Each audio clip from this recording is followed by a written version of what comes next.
What are you talking about? We're gonna taste the year 3000. Yeah, we are. So, hello and welcome to the Movie Men podcast. The B Team. I'm Brady. And I am Carl. And about 3 weeks ago now, was this the... No, it wasn't the first ever topic. No. But, no, as part of the In Our World kind of segment of the movie news that I do, we talked about Coca-Cola making a Coke using AI and branding it using AI. Yeah, and I said... for those that didn't get the reference, that was a Conan O'Brien, year 3000. It was. Year 3000. Oh, I love that. He's the best late night guy. Easily. He's easily the best late night guy. Are we talking about currently or like of all time? Currently, I'd say. Okay. He doesn't get the credit he deserves. He's hilarious. I mean, I think he doesn't get the credit he deserves. I don't think he's the greatest currently, and he's certainly not the greatest of all time. But not the greatest. Well, who's the greatest currently in your opinion? We're off topic, but who cares? That's what we do. I mean, my favorite is a person you don't like, so we're not going to agree on. Well, who is it? Jimmy Fallon. Oh my God, he's the worst. I think his show is the most entertaining. But it's got nothing to do with him. The show carries him. It's not him. It's the same thing as SNL. Everybody else carried him. He's a total, like... Okay, he just grabs onto whatever can propel him and hangs on for dear life. Anyway, we're off topic. In the year 3000... Anyways, so when you announced to us, when you disclosed to us that Coca-Cola was coming out with a flavor that it was supposed to be what Coke would taste like in the year 3000, I said, while we're doing this, I said... We have to taste it. We have to taste it. We have to taste it on the show. And so it took a couple of weeks for the release of Coke 3000 to come out, and then B, just simply for us to track them down. But we have them. Yes. Yeah. Real quick, are you a Coke guy or are you a Pepsi guy? Okay. Like, I know you prefer Dr. Pepper first and foremost, but I'm talking like just between the two. I mean, I drink way more Coke than I do Pepsi. So I drink, like, I don't make myself coffee at home. If I'm looking for a fix, I usually keep like a Costco flat of Coke Zero in the pantry, and so I'll have that. So that's where you'll get your caffeine kick in the morning? That's where I get my caffeine kick from. Honestly, even this is probably half my issue, but usually not in the morning, usually in the evening. But yeah.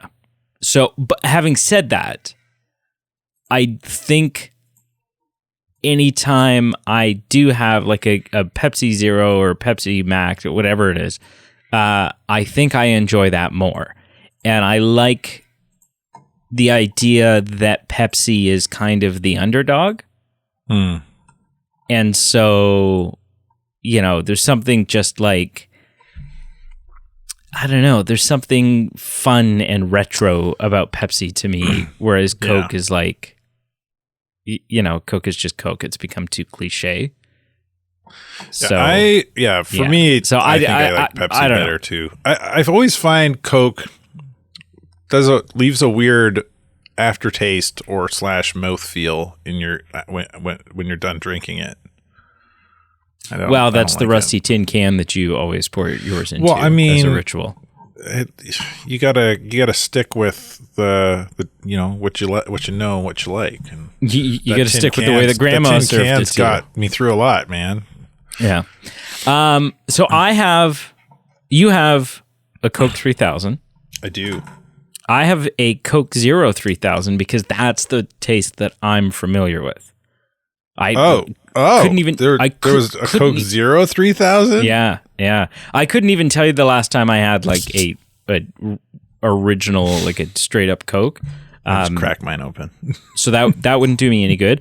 I also have next to me a Coke Zero.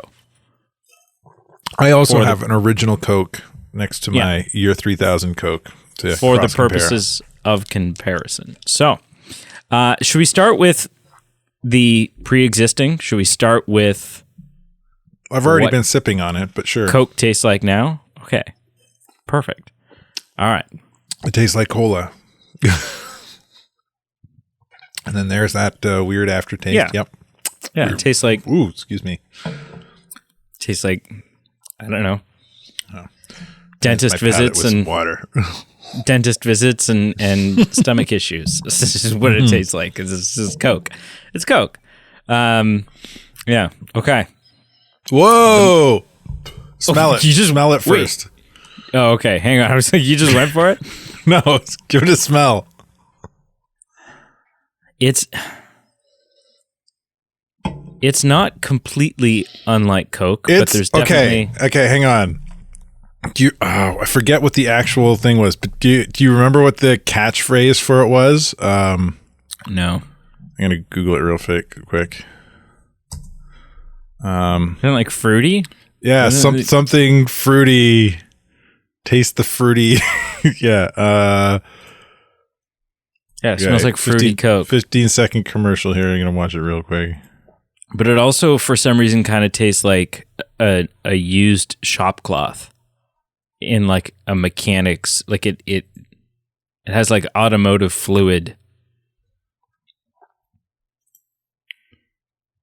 and I don't know why. Yeah, it. I remember the little catchphrase being something about fruit flavored or fruity. Shoot, where is it? I'm trying to find the actual YouTube thing, and nothing's coming up. All that's coming up is like other people trying it. Because it's all a lie. It's all a lie. It's the Mandela effect. So, if you glance back at your bottle of Coke 3000 now, you'll discover you're actually just drinking regular Coke. All right, let's do this. Quit wasting time. Are you ready? Hang on. No, wait. No, I need to know. Just Google it. That's what I did. What I'm trying to find. Does Coke 3000 taste like? Not taste like. It smells like circus peanut candies. Am I getting... Maybe?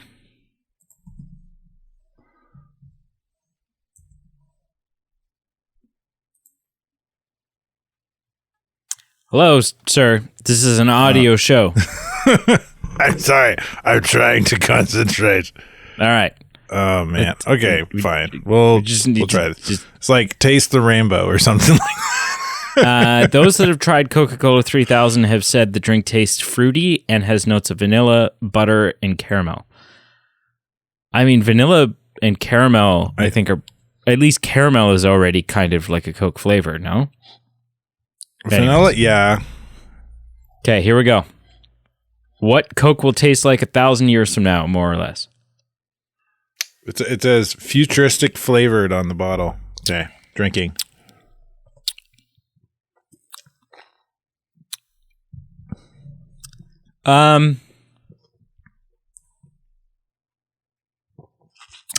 Okay. AI is weird. Okay. So I've had several thoughts about this in the past few weeks since I knew we were going to do this prior to trying it. I mean, it doesn't taste completely different than Coke. Like, there's still definitely the essence of Coke in there. Strangely, like on the back end, it's almost drier than regular Coke. Like, in the same way that you would go, oh, that's a very dry wine. Like the flavor just kind of the quickly stops. The mouth feels a little better. Like it doesn't have as bad. Like my teeth still feel weird, but like the flavor is kind of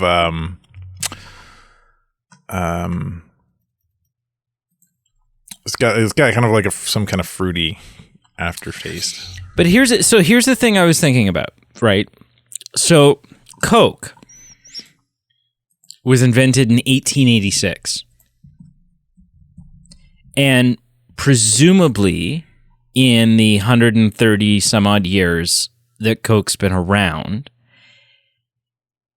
it tastes not entirely different, but I'm willing to bet a good amount of money. Excuse me. Ugh, I'm going to be gassy this whole episode now. I'm willing to bet a good amount of money that Coke tastes noticeably different. Like if you were able to stick your arm through time and taste original 1886 Coke and then taste Coke now, like we know they've changed the recipe over the years. Mm-hmm. That's not a secret. And so Coke already within 130 years tastes a little bit different. Now, that's why going into this, I had this thought like last week, no matter what, Coke 3000 will only ever be gimmicky. And I don't think they're trying to hide behind that. But are you dying? Just had a weird cough. But because here's the thing. Coke 3000A is still going to it is just going to taste like flavored Coke. It's going to taste similar to Coke. Like cherry Coke. But a little bit different. And the reason they're going to do that is because it's still Coke and it's part of the promotion and it's still whatever. But presumably, if in the last 130 some odd years, Coke has tastes noticeably different than it used to, then 1,000 years from now, with the way that human tastes evolve and change and like whatever, presumably, there's a very good chance that Coke 1,000 years from now would be unrecognizable to what Coke is today. 1,000 years from now, unrecognizable. Do you think 1,000 years from now, Coke will dig into their vault? Because this is like a limited run. Coke will dig into their vault and be like, let's just make it this way from now on. I don't know. But, and so that's the thing is like, I fully expect, no, I didn't fully expect. I knew that if they were to do this justice, there was a very good chance that I would take a drink out of this and burp in all episodes and find it disgusting because hopefully AI had taken in 1,000 years of taste bud evolution, and I don't think they have. I think it's just like slight, like I don't think this tastes anything like what Coke will taste like in 1,000 years, because I think this still tastes too much like Coke. And I think in 1,000 years, Coke will taste nothing like Coke. And if we were to be able to jump forward 1,000 years and try that right now, we would probably all find it entirely disgusting and maybe undrinkable because it's had 1,000 years of, you know, like I take a drink out of this and it doesn't taste like nuclear fallout at all. And I'm guessing in 1,000 years, there's going to be a little bit of fallout. So I don't know. To me, it's gimmicky. It's gimmicky because obviously, A, there's no way that AI could actually possibly know. And B, I think Coke's playing it a little safe with this. It makes sense. Yeah. Like in 1,000 years, Coke could have like fish oil in it. Like and for health benefits. Yeah. Yeah. Or whatever. And we've all just grown because of the shortage or the fact that we no longer farm beef because of the environment, like whatever it is, maybe fish is like the most popular flavor in the year 3000. Anyway, I don't know. I'm not a fan of cola. Cola's like you. It's not my like. Well, I guess it sounds like it's one of your go-to drinks lately. I know you prefer like Dr. Peppers are like number one, right? Yeah. Especially zero sugar Dr. Pepper. Oh, that's so good. Yeah, I don't drink a lot of pop to begin with, and when I do, like usually colas are the last thing I'll reach for, unless I'm using it as a mix for my rye or whiskey or something like that. Ugh. Listen, anytime I've ever had mixed cola, I've never done it. Anytime someone's handed me a mixed cola drink, I always find it disgusting. Really? I always rum and Coke or gross, Coke? Gross. Really? Because as I'm drinking it, all I can think is I'm picking up on two different experiences right now that would both be far more enjoyable on their own. Like for me, the rye or the alcohol's ruining the Coke, and the Coke is ruining the alcohol. Yeah, I don't. I'd rather them be separate. But anyways, let's dive into our actual news stories. I'm probably going to burp a lot in this episode because now we both have two open Coke beverages. So let's do it. It looks like Disney is taking. We're going to avoid my other thing. That's what we're doing instead. Well, that was what you. We're going to do that instead. Do you want to? You want to? Do you have another one? You want to tee another one up? I mean, that wasn't a thing, but we're almost 20 minutes in. All right, we'll save them for next week. This is like a continuation of one that you've already done. Okay. Is that? I didn't realize that's what we were doing. Okay. All right. Yeah. You just do your thing. Next week, man-made meat. It's no, that one's off the table now. As it should be. Okay. It looks like Disney is taking a play out of Netflix's book. So as you will remember, in the last year, Netflix brought down the hammer in terms of password sharing. They told us it was going to happen. They said, "Hey, you know what? We're finally going to do smart business and ask people to pay for our products."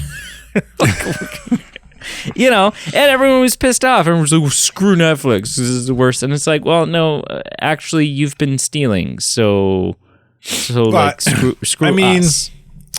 Yes, but also when Netflix first launched their streaming service, they encouraged sharing. So stealing, but also not stealing when the company tells you can do it. Yeah, but then they said, please stop doing it. Nobody stopped. Right? It's like saying, oh, this new clothing store opened downtown, and they, on their grand opening, they were giving out free socks. And so I wear socks. So I went and I got myself some free socks. However, I would also go into the store after that once a week, and because the security guard is an alcoholic, I could just continue to take free socks. I just kept taking free socks. Now, were they doing anything about it? No. Does that mean it was not a wrong thing to do? No. Right? So anyways, and I mean, we all did it. We all did the password sharing thing, whatever. And then Netflix came and they said, hey, no more. And they said, we're going to start saying, hey, it doesn't look like this is the, like, right. Ante up. Come on, pay us.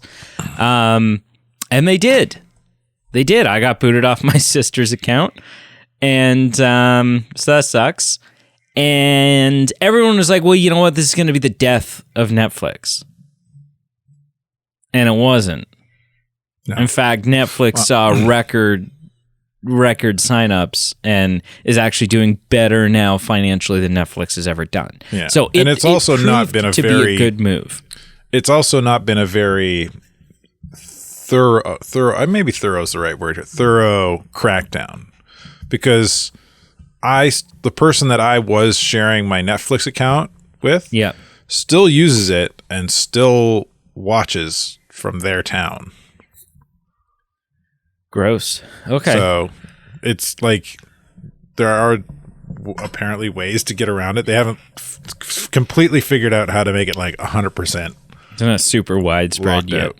Yeah. Well, Disney Plus, which again, I think we were all sharing Disney Plus. We've all been sharing Disney Plus because Disney Plus was like, hey, you want 7 different profiles?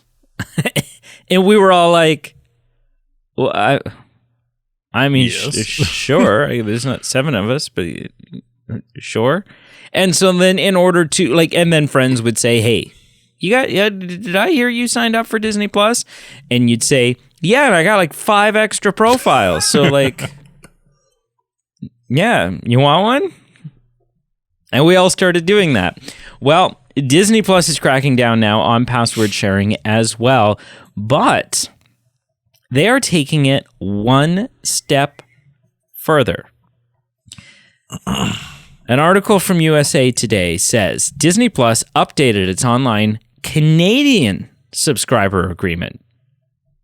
So they're cracking down, but they're going to start their testing zone is Canada.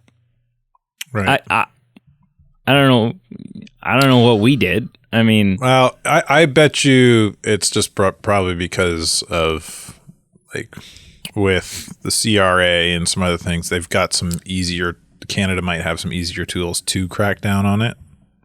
Where in the States, you have a lot more. Probably, I mean, then wouldn't probably have a lot more legal loopholes to jump through in the States. Yeah, fair. It's updated their Canadian subscriber agreement to say users cannot share a subscription outside their household unless permitted by their account tier. And violations could lose to Disney Plus limiting or terminating service. And so Disney Plus has come out and said, hey, we're not just going to ask you to claim your home device. We're not just going to ask you, to pay the $4 and then you get right back in or whatever it is. Other articles that I've read that have gone even deeper into this have basically said that Disney Plus, if they deduce that you're password sharing, there's a chance they'll just delete your account. You're just going to get kicked out and then have to probably sign up with a different, that. I assume then your email address may be blacklisted, right? You got to sign up with a new email address and start fresh. And I mean, now that we're in 2023, it's not even just email addresses anymore. They may look at your IP address and go, no, no, screw you guys. So look, again, my opinion on this is the same as it was with the Netflix one. Disney Plus is a business. And it is as much as people who have been getting something for free up until now are going to be displeased by no longer having that free access to it.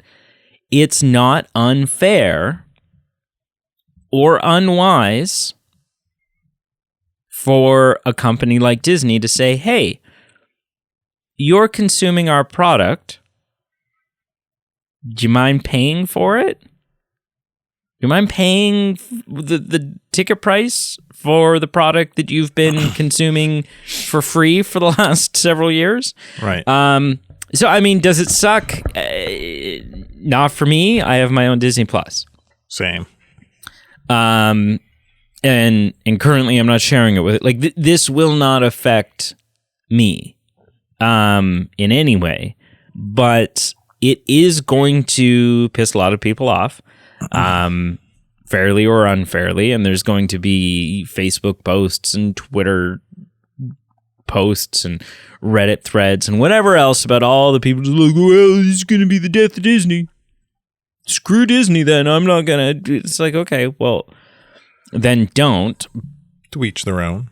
but I'm sure you will, because if you're on Disney Plus, you're either on Disney Plus because of Star Wars, the MCU, or the fact that you yourself are a big Disney nut, or you have children who you occasionally, from time to time, or quite frequently, have Disney Plus raise your children instead of interacting with your kids yourself.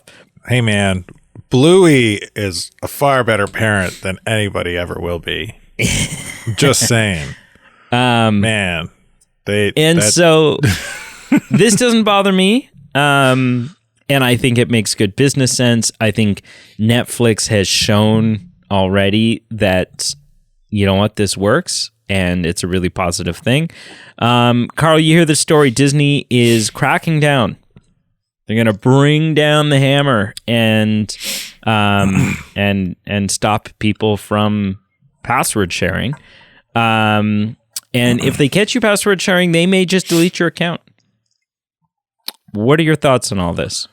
Well, yeah. I mean, it's their business. They can do what they want. I think, man, just outright deleting your account. I hope they have like some pretty ironclad procedures to make sure they get the right people, and it's not just somebody was over like traveling or something, and I'm on vacation. I want to watch Netflix, or I want to watch Disney Plus. No, ban.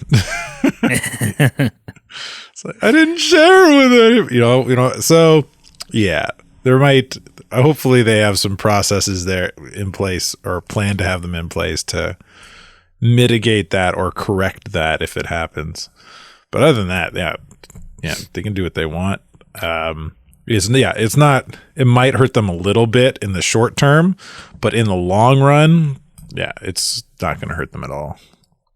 No, and you have to think that they will have considered that, right? I mean, Netflix did, right? Netflix has like a, hey, I'm, you can say I'm traveling, and then it'll send like a verification code to your email, which I'm sure some people have tried to abuse with the whole Netflix thing as well. It was like, okay, well, yeah, I also need the password to your email so that I can send myself codes. Yeah. But then after a while, it's like, you seem to, on a daily basis, transport yourself 300 kilometers away. Some people travel a lot for work. Almost instantaneously. So what's the like? I'm sure there's ways that Netflix catches on to that as well. How are you watching two things at once in two different locations? Yeah, right. Well, I guess that's probably like my wife is at home still. I'm on the road, so even that's could be easily explained.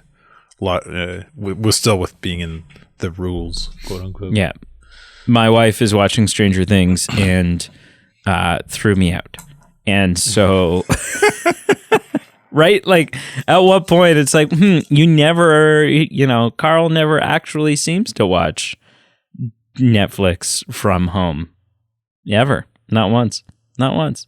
But yeah, it doesn't bother you. It's not going to affect me. No. So makes good business sense to you? Oh, absolutely. Yeah. Yeah. Cool. All right. Well, sticking with our streaming services, there's also the age of price increases are coming. Whoa. I mean, we just talked about not long ago how Netflix was raising their price, restructuring their plan tier options, the removal of their basic ad-free plan, and jacking their prices. And we were all like, oh, man. And we've talked about how, now in the age of streaming, is it cheaper than cable?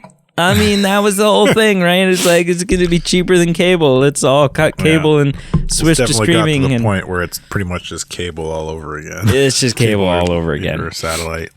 But this has come out that this month, October,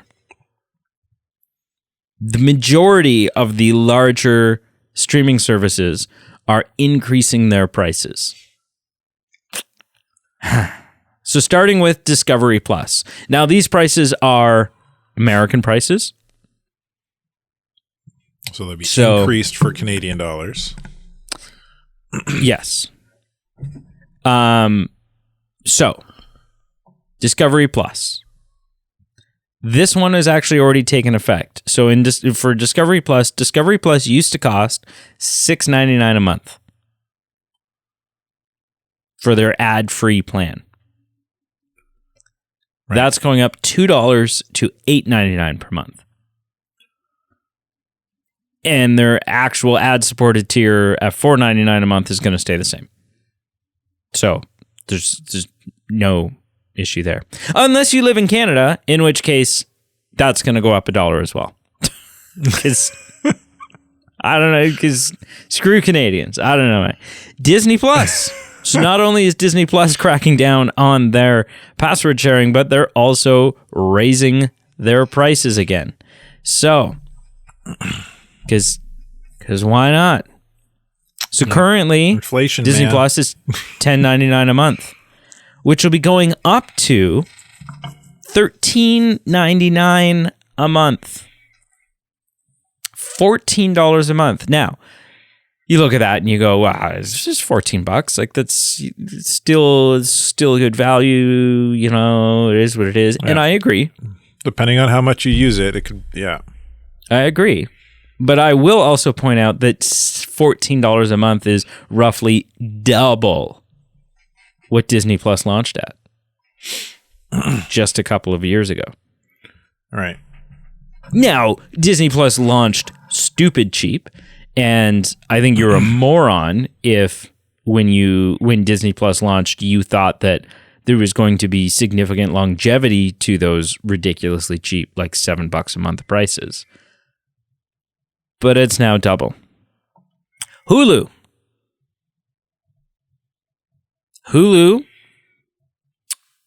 which is currently... I don't know who Hulu is either. Which is currently $14.99 a month, will be going up to $17.99 a month. $18 a month for Hulu. Now, that doesn't affect us in Canada because, A, we don't have Hulu. All of our Hulu content shows up and is just included with Disney Plus. Yeah, so this doesn't make sense to me. It's owned by Disney. Why is it just not part of Disney Plus? This doesn't make any sense. Because, man, the House of Mouse is a tough place to live. Apparently. Like, I don't know. Like, I don't know. I don't know what's on Hulu, but I'm sure it doesn't compete with Disney Plus. But here's the thing. So in the States, where, you know, Disney Plus is going to be $14 a month and Hulu is going to be $18 a month, because they're both owned by Disney, you're going to be able to bundle them for $20 a month, which is considerable savings. Yeah, like if you're so that makes both, sense. Yeah. That's the way to go. And then other streamers, the big one here is Netflix. That Netflix, although they have not released information yet on what is happening with their prices, it has been widely reported that once the SAG-AFTRA strike ends, the actor strike ends, Netflix is going to be hiking their prices as well, which they've already done this year. Netflix already increased their prices this year, and it's going up again. Yeah. It's going up again. Carl, are you sick of streaming service price increases? Cry to me a little. Yeah. I mean, on one hand, it's ridiculous that they keep jacking them up every year, every other year.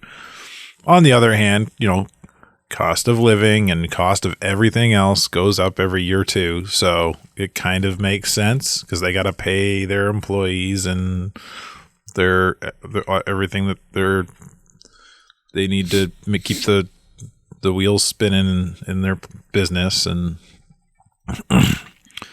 but oh man, yeah, it makes it pinches on the wallet of the little guy who doesn't get the raises as much as fast as the price increases to these plans. Yeah, it's the dream is over. The dream of streaming is just cheaper and easier and whatever. It's not even easier anymore, really. You really got to, at this point, you really got to do like one of a few things, right? You either got to just bite the bullet and subscribe to the ones you want to and budget it into your monthly budget. You got to pick and choose. Okay, I'm just going to do this one, not going to do anything else. Or you can bounce, right? You can, all right, this month I'm going to do Disney and I'm going to catch up on all my Disney shows. Next month I'm going to do Netflix, catch up on my Netflix shows, right? So you could do that to kind of manage your pocketbook a little bit better too. But that, then we're back to it not being easier than cable anymore either. Well, now it's like I would still say it's easier. You have to do a bit of legwork because like you couldn't do that with cable because you were contractually you would sign into contracts if I'm not mistaken or something. I don't know. I when I had cable, I just had basic cable, and I only had it when I lived in Kitchener for 4 years, so it was never a big deal. Like I said, I never spent that much time on watching TV. No, and I don't like I'm trying to think. When we were in Cuba, there was cable. So I watched it. Literally hotel rooms. Hotel rooms are the only time anymore that I'm even remotely exposed to cable television. Mm-hmm. And it's like this weird nostalgic, but also irritating, like the commercials. It's like, oh yeah, commercials and it's just like channel surfing. You just like revert back to like, I don't know. My parents live in the country, so they have satellite. So anytime I'm over at their house, it's like, all right, satellite, watch the satellite. Yeah. Oh, that's TV, commercials. 10 minutes into that already. Okay, I'll watch the last half. Yeah. So annoying. Okay. Moving on. Disney's MCU and Star Wars shows have been a mixing pot of pure genius and utter crap. Yeah, it's like walking into a hoarder's house. Yeah, right. On one end, you have things like Andor. You and I both loved Andor. I found this really rare, precious thing in the corner. On the other side, you have things like Book of Boba Fett. Why are there 50 stacks of newspapers in here? You have things like WandaVision. Ooh, I found family heirloom. Yeah. Ooh, and what is this? And this is and I've never seen anything like this. And where is this going to go? And is this the beginning of a new era? And then you have things like Moon Knight. Why is there cat pee all over the place? Or She-Hulk. And vomit. Right? Like, and it's just, it's been this big mixing pot. But one of the things that has fallen in that camp of sheer genius and was wonderful and exciting and seemingly was the promise of wonderful things to come was the first of the batch, WandaVision. Mm-hmm. That was an amazing show. Yeah. And not only was it an amazing show, but it was a water cooler event, right? It was this week to week, what is happening and fan theories and who's going to show up. And we think it's Mephisto. Mephisto must be doing it, right? Like Mephisto, not the bees. And sorry, that's it. And so it was just this like ongoing wonderful thing while it was out. And then Falcon and Winter Soldier came out, and I don't hate Falcon and Winter Soldier. I wouldn't even say I dislike it. I would say it's certainly not on the same level as WandaVision. And then Hawkeye came out. And again, I don't dislike it, but a lot of people did. Yeah. Most of the stuff is mediocre. There's a few gems, and then there's a good number of flops. Yeah. But WandaVision was great. And something that came out of WandaVision was a couple of spin-off shows that we were supposed to be getting. One was an Agatha show. And originally at the time, when it was announced as Agatha House of Harkness, which I thought was kind of a cool name. And a little while later, they were like, you know what? We've kind of reworked the story. We have a better idea of where we're going now. We're going to call it Agatha Coven of Chaos. And we're like, okay. All right. Yeah, whatever. Now Darkhold Diaries. And now it's called the Darkhold Diaries. But whatever. I'm still looking forward to that show. I think Catherine Hahn in that role was fantastic, and I'm looking forward to what that show is going to be. You know, the other show that was announced as a part of these spin-offs was a show called Vision Quest. Which I thought would have been more interesting than Agatha, but personally. Well, yeah. But presumably this show was going to follow the adventures. It was going to show us sort of the next events in White Vision's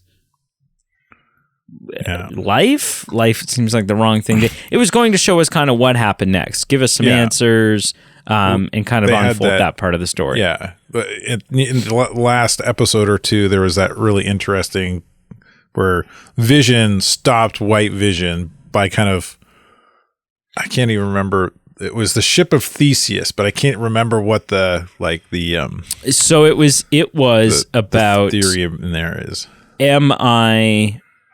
So basically, White Vision was the body of Vision. Yes, was actually physically Vision, but he didn't have the mind, but didn't have the Soul Stone or memory. Yeah, or any of the memories. Yeah. Obviously, Westview Vision didn't have the Soul Stone because it had been destroyed, or returned to its timeline. But he did have the memories. Yeah, he's essentially WandaVision. Vision was the soul, and White Vision was the body in this scenario. So then the whole ship of Theses is like, you know, if they have the ship of Theses and they start replacing pieces as those pieces wear out, at what point is the ship of Theses a brand new ship and no longer the ship of Theses, right? And so there was this kind of, you know, back and forth and blah, blah, blah. Right. And Westview Vision basically declared White Vision as actually Vision, just devoid of the memories, and so then transferred over the memories to, like, you know, downloaded those memories into White Vision. Did he really? I think so. Wasn't that the thing? I don't know. I feel like he touched him. I can't remember. If he did, that'd be cool. Even if he didn't, it kind of either way. This whole show was going to be about like White Vision trying to figure out who am I, knowing the past a bit now and knowing and not knowing. Yeah, trying to like doing a vision quest, trying to figure out who he is in this world. That's cool. That they should go with that name. And so, but that was forever ago, and we've heard very, very, very little about it ever since. And now, on the official WGA profiles of the writers who were working on Vision Quest, those profiles have been updated and no longer list Vision Quest. Instead, the writers have all been pulled over and are now working on Agatha Darkhold Diaries, which has led many people to speculate, and rightfully so, that, you know what, this Vision Quest show is dead. That it's not going to happen. right? That just like a couple other shows that had been announced. Sometimes you announce intentions to do a show and then time passes and just nobody works on it or your direction changes or whatever, and that show doesn't end up happening. That typically happens with less frequency than what goes on over at Star Wars, but it's not uncommon for something like this to happen. But yeah, it looks like Vision Quest may possibly be dead in the water. It may not be happening. It may not come, which I want to ask you two questions, Carl. Question number one is, A, do you think that Vision Quest is still going to happen? And B, if it does not happen, are we done with Vision? Because if we don't have a show like Vision Quest to kind of bridge that gap, I feel like Vision would need to, prior to showing up in Kang Dynasty or Secret Wars, I feel like you need another property for Vision to show up in and kind of figure out his shit. And I don't know, in the properties that we're getting between now and Kang Dynasties, I don't know where you do that. Like, no place seems to kind of make sense for that to happen. Right? We don't, he could show up in the Marvels. I don't see why he would. There doesn't seem to be a connection Armor there to me. Wars seems like it would be like the best option because he's a creation of Tony Stark originally. But Armor Wars is Tony Stark and Ultron, I guess. Yeah. But so I don't know. Do you think we're still getting Vision Quest? And if we don't, are we just kind of done? We're just going to kind of sweep the character Vision under the rug? Well, I mean, he's out there, right? So you can't just completely. Well, you can't. You could, I suppose, just sweep him under the rug and never come back to him. But it seems like Vision was a kind of pretty compelling character to begin with. You know, being kind of partially created by Ultron, who was created by Tony Stark, and partially be created by Tony Stark because it's Jarvis.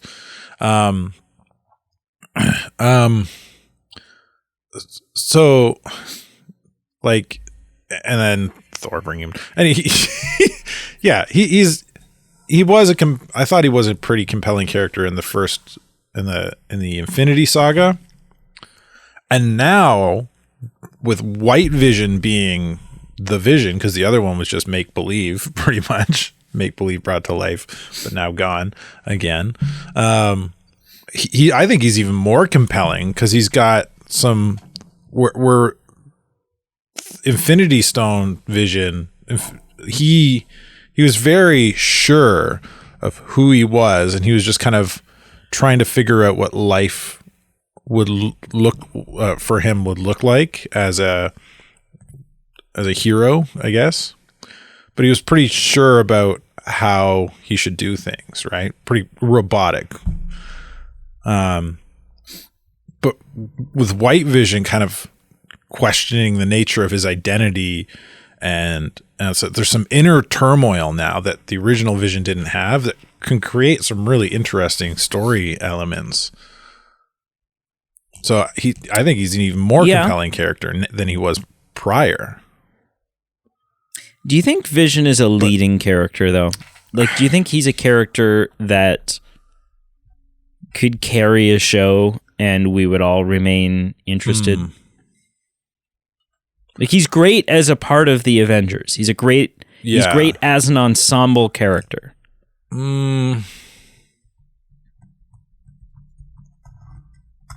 Yeah, I think he'd be better in something like the way Hulk was in Ragnarok.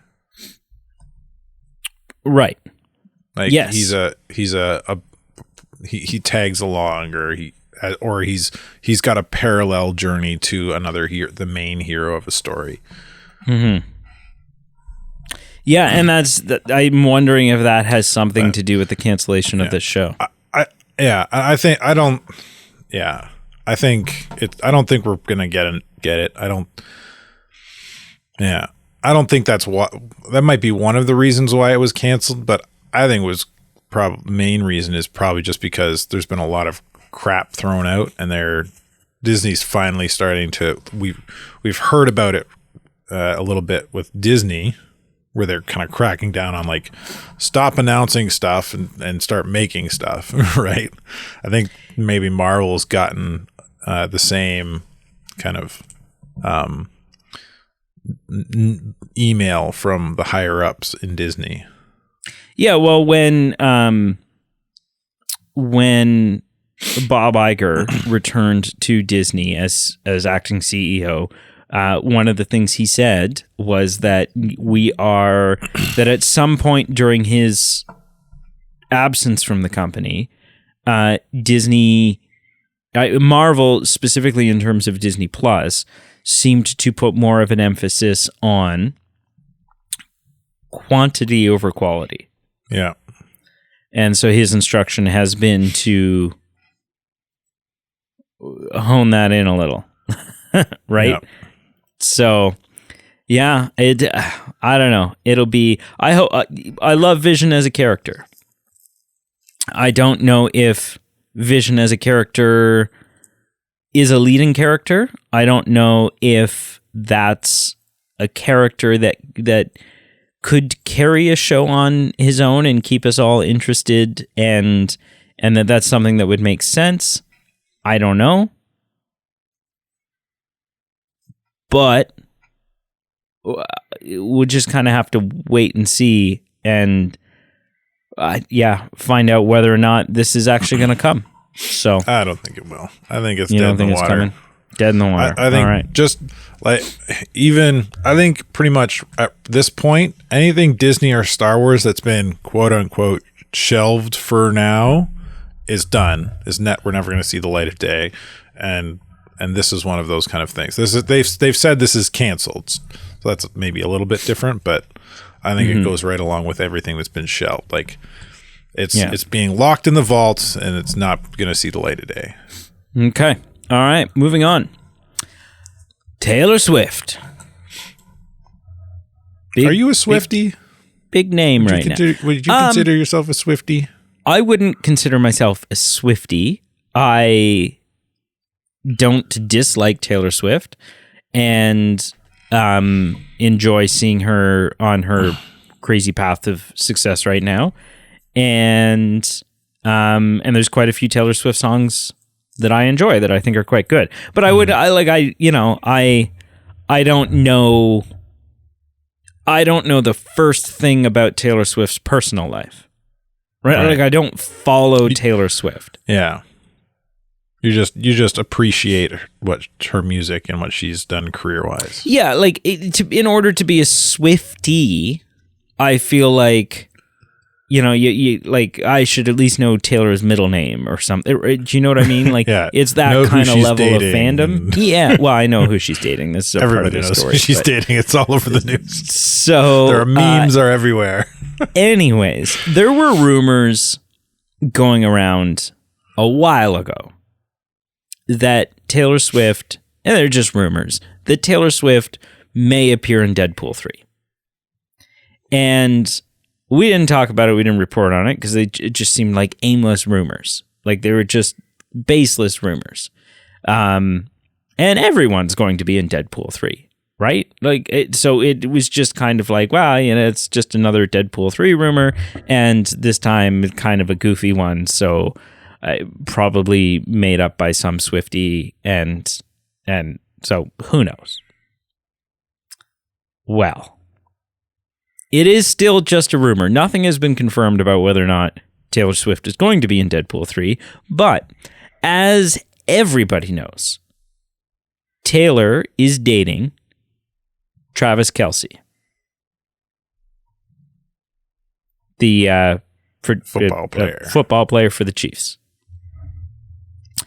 And as such, Taylor, two things, is A, showing up at some football games, and B, is currently writing a breakup song.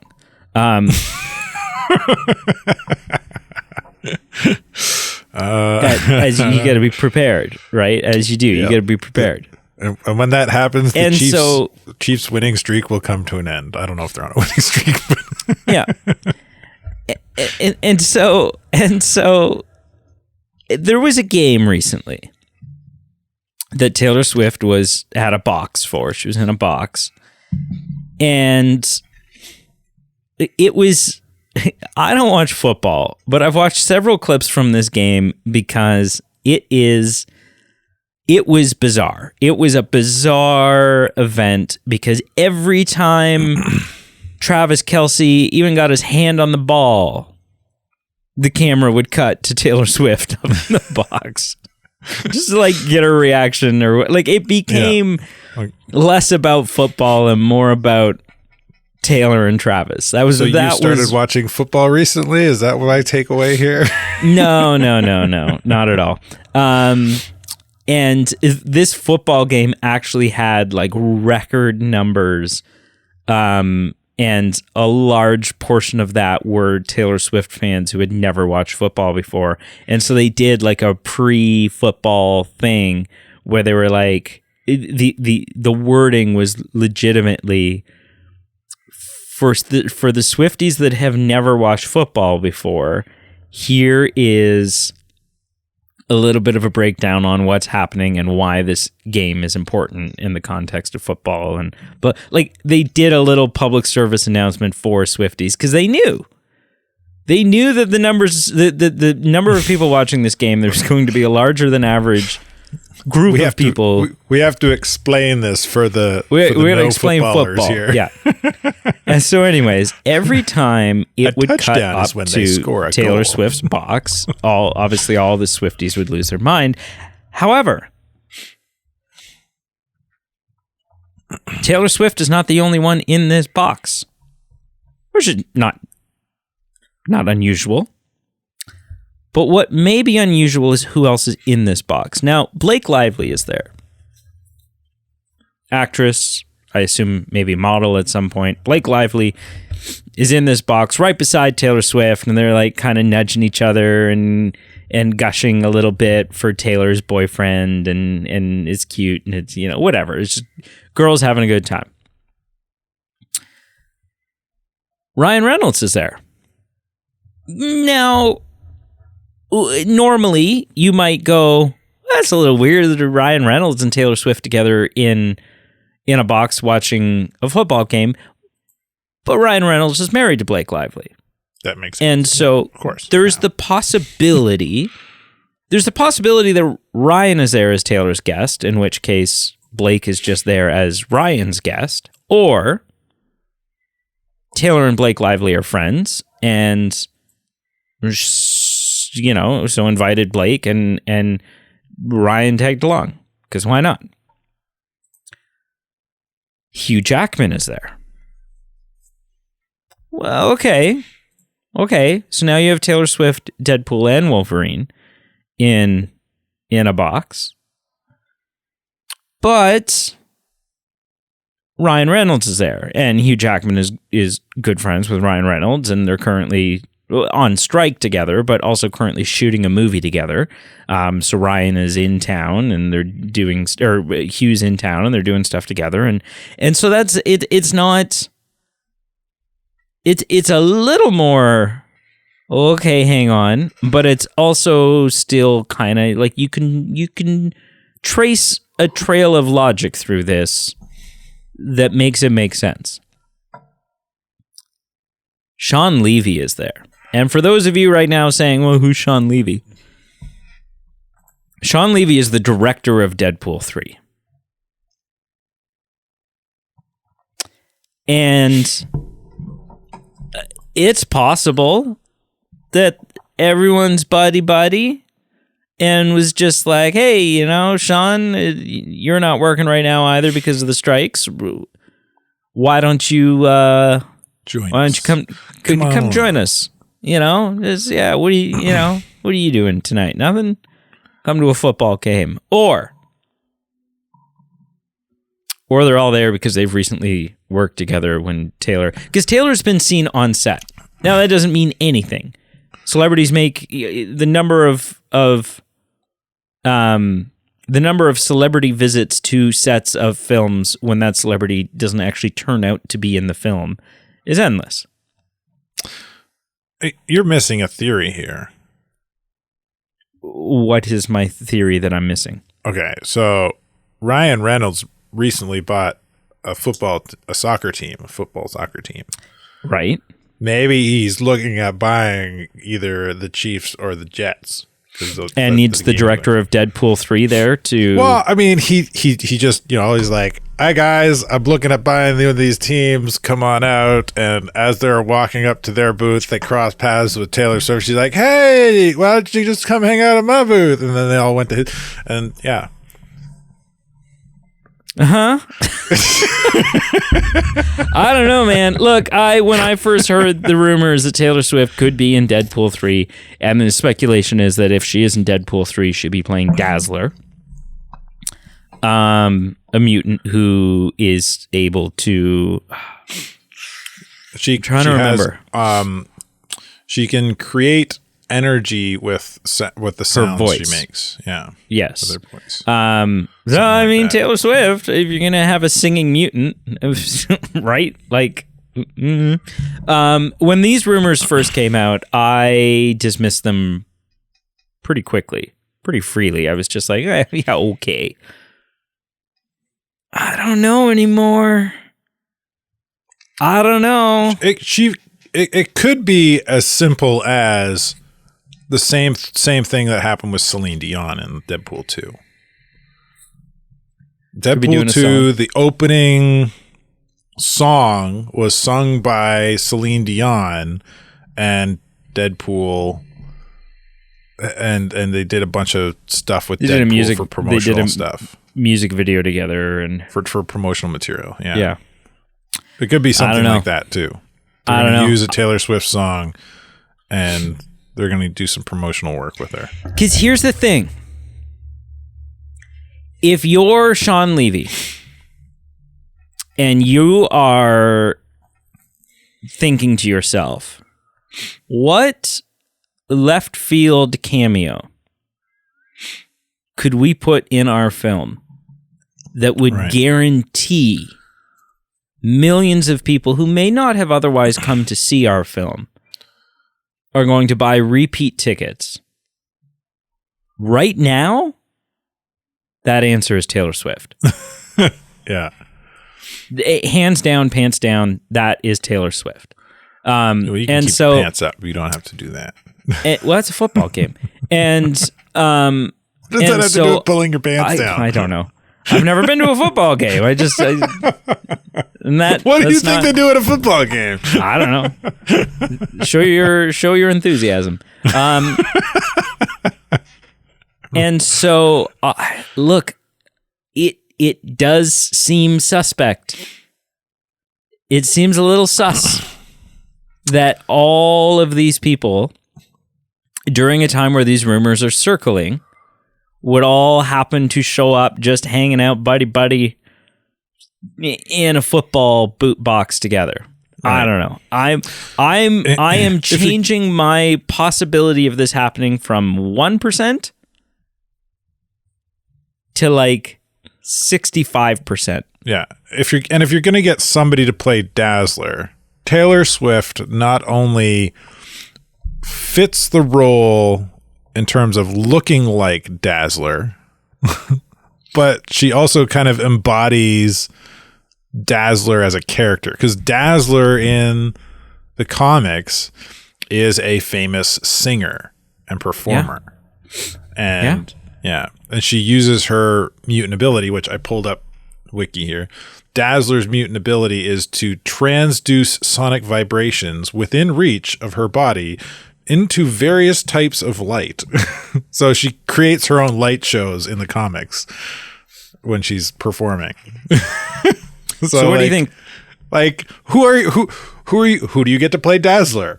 A famous singer in our world who's also done a little bit of acting. Yeah. Why not? I mean, and not on top of that, again, like you, comic book fans are notorious, myself included, for wanting somebody who looks like the comic book portrayal of the character. And Taylor Swift is very close to that. Has the look. So, Carl, what do you think? What is the percentage chance that Taylor Swift is in Deadpool 3? Yeah. Joking aside about Ryan Reynolds wanting to buy us American football team. Yeah, they're high. Like, this is a pretty big deal. Like, they're in terms of like solidifying the rumor. And if she's not Dazzler, then she's doing something like Celine Dion did for Deadpool 2. Mm-hmm. Yeah. The more I take sips out of this Coke 3000, it's not good. I stopped drinking it. I'm trying to wash it out with water now. Yeah, not good. I've set both of them to the far side of the desk, as far out of reach as I can, so I don't grab them instinctively. And the water is now closer. All right, like Ronaldo. Agua. Sticking with Wolverine, can I get a little appreciation here for the segues today? Yeah, you're doing like these are swinging in real it's good. It's bomb, man, fire. It feels good. Like we're changing subjects, but there's some connectivity. I like it. it. We should do it. You should kind of organize them a little bit like this more often. I really it doesn't always work out that all the topics are no, but you know what I mean. Sticking with Wolverine, now a rumor has come out that says that Wolverine is not going to be a part of the X-Men launch in the MCU. Now, the origins of this is an Instagram account. And a Twitter account, an X account, and it's not a nothing Twitter account, but it's also not the Hollywood Reporter, Variety deadline. So you kind of have to take it with a bit of a grain of salt and recognize it for what it is, which is a rumor. But the rumor is that the current idea to reboot the X-Men in the MCU does not feature Wolverine on the team. And I'm of two minds of this. If it's true, let's proceed on the assumption that this is true. I'm of two minds. On one side, I recognize that the original lineup in the comics did not include Wolverine. Right? If we're going back to basics, if we're going to do the X-Men the way they were done in the comics, the way they started in the comics, that is a Wolverine-less X-Men. And so that would be kind of cool. It'd be kind of cool and sort of a fun move for Marvel to sort of set their X-Men apart and do things a little bit differently and be able to tell some of those older stories from the beginning of the X-Men that don't include Wolverine. Right. The other side of me recognizes that Wolverine is your big, like, if we're talking X-Men, Wolverine's your big hitter. Not in terms of he's the most powerful mutant, blah, blah, blah, whatever, but popularity-wise. He is the most famous X-Men. He just is. Now, whether that was true leading into the 2000 X-Men or if that's just been a product of the 2000 X-Men, it's irrelevant at this point. Because that was 23 years ago, and over the last 23 years, at least, the most popular X-Men has been Wolverine. Because those films, the X-Men films, have been essentially about Wolverine. Yeah, that was the angle they took. And so it's tricky, because on one hand, I think it could be really cool to do a Wolverine, to launch this without Wolverine in it. And on the other hand, I'm like, I don't. But that's what everybody wants. Like, you know, like what. It's like at this point it almost feels like doing a Gotham Knights show movie, doing a well, they did a Gotham Knights show, it's garbage. Doing like a Batman movie or doing a Justice League movie and not having Batman or Superman on the team. Right. Right? Are there iterations of the Justice League where Batman and Superman aren't there? I'm sure there are. I'm not up to date on my Justice League comics. I'm sure there is. But I mean, like, in terms of making a movie that is going to be mass marketed and widely released, and in terms of getting your biggest draw and biggest bang for your buck. And so I don't know. I mean, ultimately, either way, I'm still excited for X-Men. I just don't know entirely how I feel about this rumor. Carl, what are your thoughts? Do you think, A, that there's a chance that they're going to do this without Wolverine?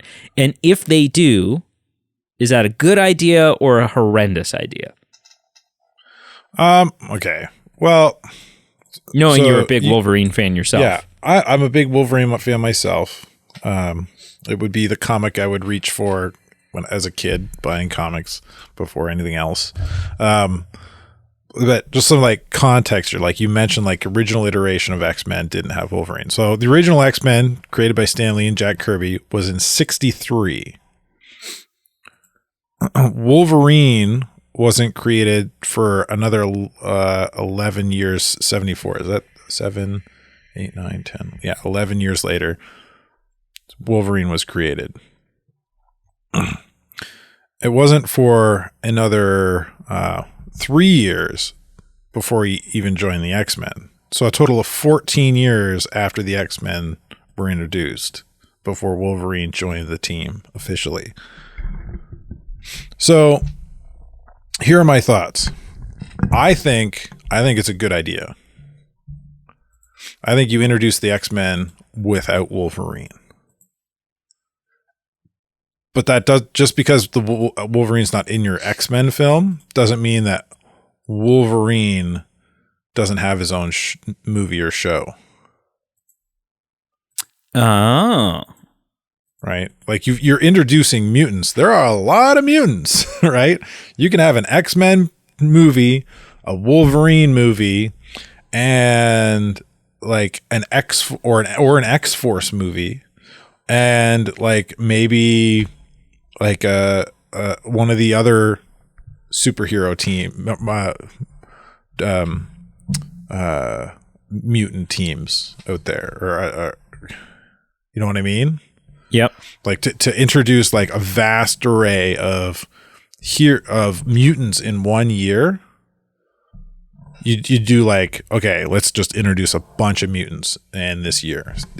And 2025, we've got 3 mutant films coming out. X-Men, X-Force, and I don't know, Alpha Flight or something. Right. Or Alpha Flight and something like there's a British team. I know what you mean. I can't remember what they're called, but it doesn't matter.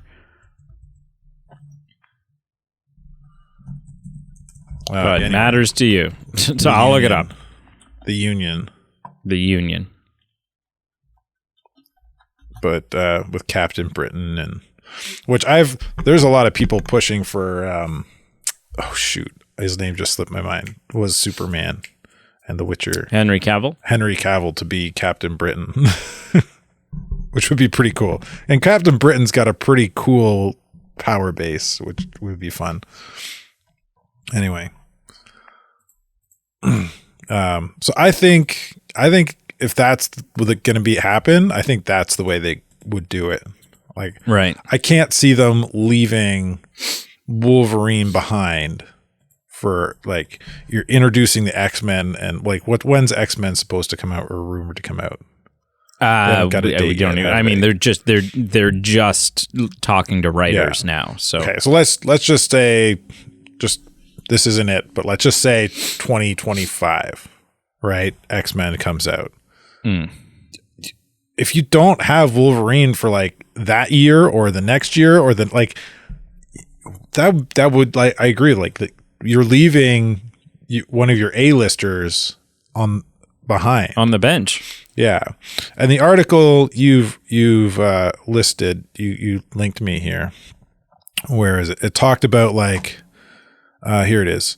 The scooper also hints that the studio's plans for the mutants is connected to Marvel's starting to push X-Men hard across all mediums, which will continue to push them until they're on the big screen. And we've already seen some of this.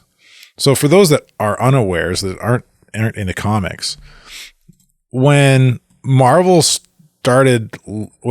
Disney Marvel started pushing their silver screen content, their MCU content, they pretty much, the comics started pushing those characters, Iron Man, Thor, all those characters really hard. And they stopped producing as much X-Men content in the comic books. They still did because people want their X-Men comics, but they weren't as integral to storylines. Right. Since they bought Fox, that's changed. And in the last couple of years, the X-Men have had some really crucial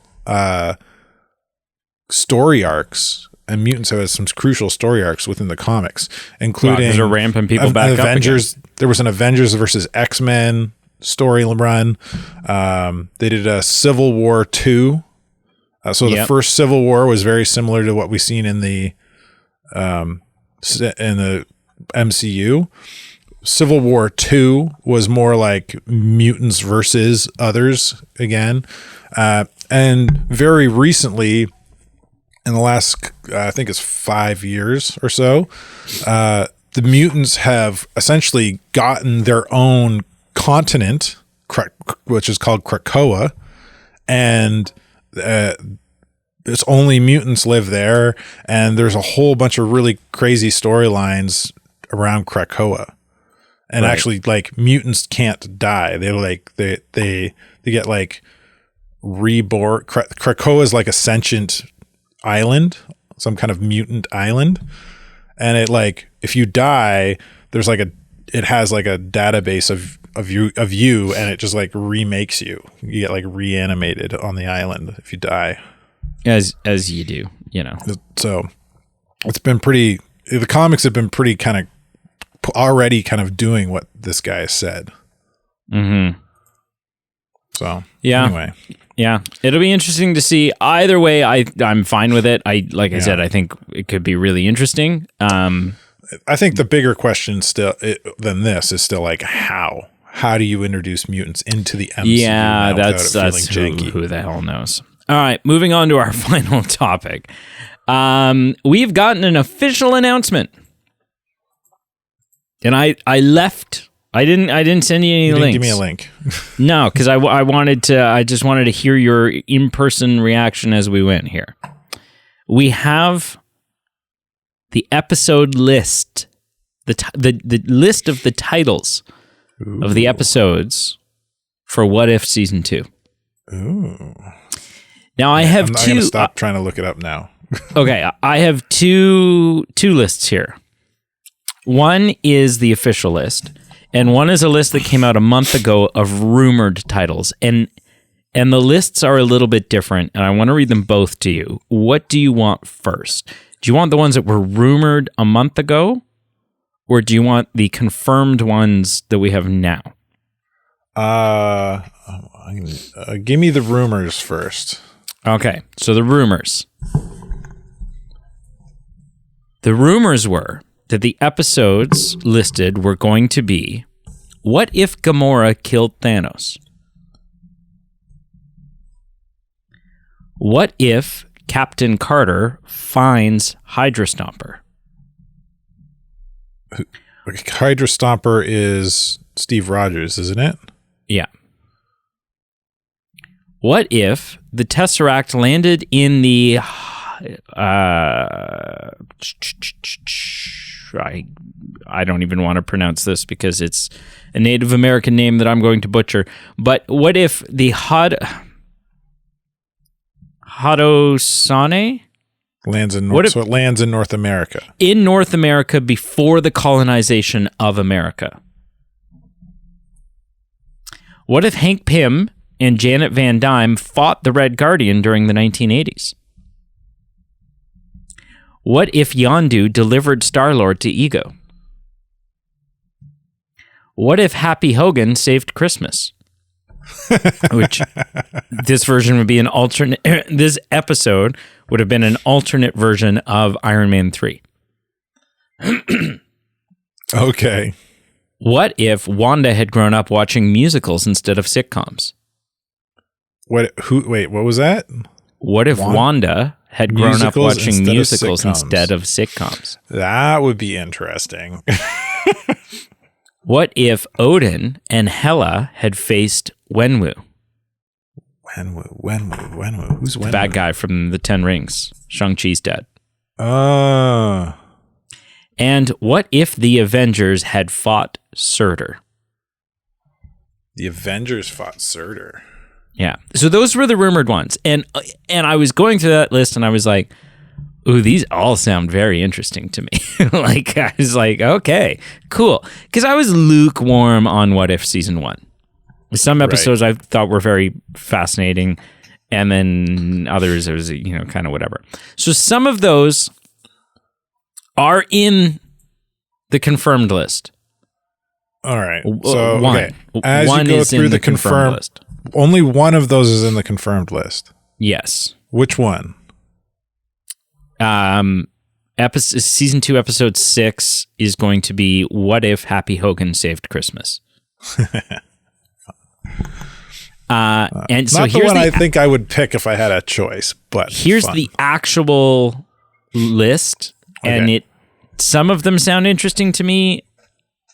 Ultimately, I think this is the inferior list. Like it's kind of, the rumors were a little bit better than the actual thing.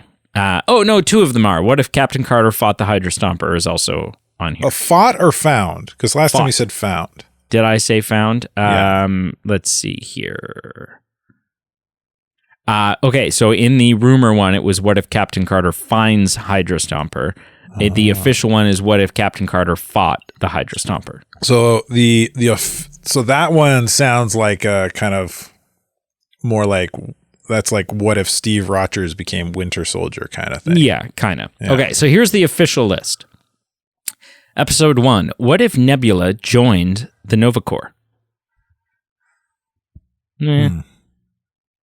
Episode 2, what if Peter Quill attacked Earth's mightiest heroes? But why? So Star-Lord versus the Avengers? I want that one could be just like a renaming of the Ego one. Yeah. It could be Guardians of the Galaxy versus Avengers, but I don't see why they would fight each other unless there's, and however they work it out in the what if, there's like a misunderstanding or something. I don't know. So this one is also just sort of a renamed one. What if Kahori reshaped the world? Now, I looked up who the hell is Kahori. Kahori is a young Mohawk woman who discovered the Tesseract, Tesseract transformed a lake in the Haudenosaunee Confederacy into a gateway into the stars, leading her on a quest to discover her power. Okay, so yeah, that's the Tesseract landing in North America. Yeah, she's a Native American Marvel superhero. Yeah. Okay. What if Hela found the 10 rings? Well, that just seems like a renaming too. Yeah, kind of. What if Iron Man crashed into the Grand Master? Into the Grand Master? Yeah. Yeah, I don't know. I don't even know what that means. Who's the Grand Master again? That sounds familiar. Oh, the Grand Master. Okay, the Grand Master is the Collector's brother. Yes. Yeah. The Grandmaster He's is Jeff all about Goldblum like the from master Ragnarok. of games. He's like a master of games. Yeah. Yeah, he was in Ragnarok. Yes, that's right. Yeah. We have the Happy Hogan one and the Captain Carter one. Episode 9 is What If the Avengers Assembled in 1602? Oh, there is a really cool comic book. I'm pretty sure it's called 1602. Oh, okay.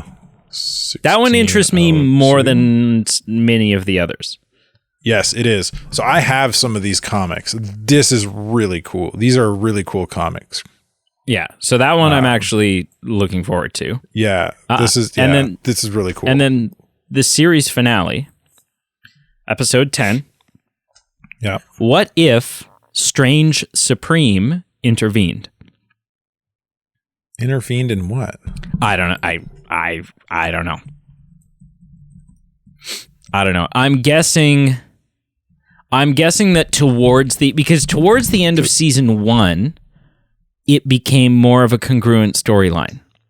Yeah, and they kind of created their multiverse Avengers, which Strange Supreme was a part of. Yeah. And so and he was like, in terms of intervening, he's the one that kind of saved the day. Yeah, because and the whole thing in season 1 was the Watcher's not allowed to intervene. Yeah. Right?